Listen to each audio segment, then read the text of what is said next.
Bismillahir Rahmanir Rahim. Assalamu alaikum.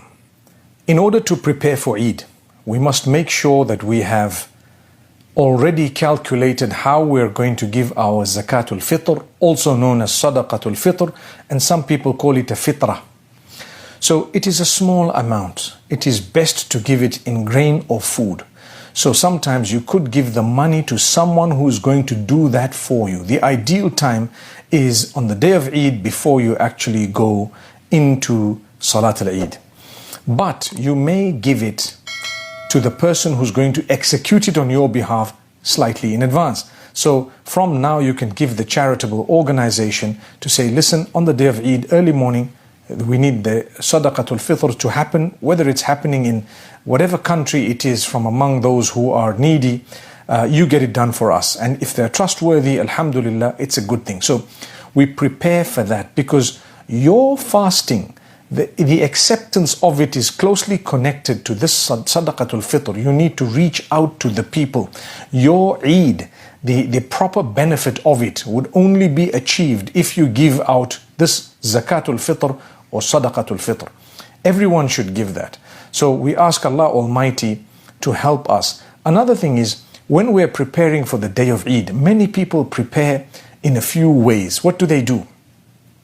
They arrange new clothing and they plan what to cook or where to go on that particular day, who to meet and where to go to have a meal or to enjoy themselves. Now, all those things, remember, Allah Almighty has given us a day of joy. Every time He gives us a day of joy, there is something extra in terms of goodness or an act of worship that He has asked us to do.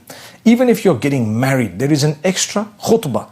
There is a little ceremony or an occasion where the officiation takes place, and there is a little reminder.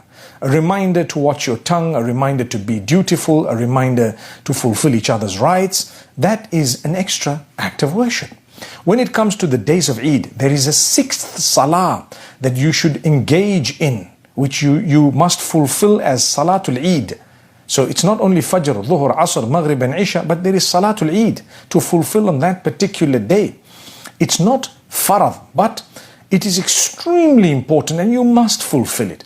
My brothers and sisters, imagine Allah didn't tell us, well, today is a day of Eid, you guys don't need to pray, it's fine, you can go and have fun and do what you want, because He wants us to remember Him even more, to thank Him for the fact that He's given us such a beautiful extra, meaning a day of happiness and joy. So we go out for Salatul Eid, but what about the clothing that you're preparing from now for Eid? How is the cut? How is the fit? How is the look? If it is too tight, it is wrong. If it is see-through, it is wrong. If it is, for example, very thin material where the shape of your body is seen, it is wrong in terms of what Allah wants. Now, you need to make sure the material is, this is for both male and female. You need to make sure the material is not too thin or see-through. You need to make sure that the fit is not too tight. You need to make sure that it is not showing parts of your body that you're not supposed to be showing. That is called Eid. That's a true celebration. You can do it. You can do it. If you want to celebrate truly, celebrate with the virtue of Allah. Celebrate because of the gift of Allah, and make sure the celebration itself doesn't become a means of our downfall. Similarly, you want to cook. What are you going to cook? What are you going to eat? May Allah grant us goodness. It's difficult. It's not easy. Sometimes there is a gathering of family members. Make sure you're being fair. Don't let the host be the only one who's going to be preparing things, because then it won't really be an Eid for them. But everyone needs to chip in and everyone needs to bring something. Everyone needs to, perhaps in some families they have a rota or a roster where each one does something. And at the same time, some people, and it's become a trend, would go out to eat. Where are you going to? Who are you going with? Who are you going to meet? All of those questions need answering. You know, if you're doing the wrong thing on the day of Eid, don't choose the day of Eid to do the wrong thing. I'm not saying do wrong things outside of that, but I am saying it's worse if it is the day of Eid. Allah gave you a day of rejoicing.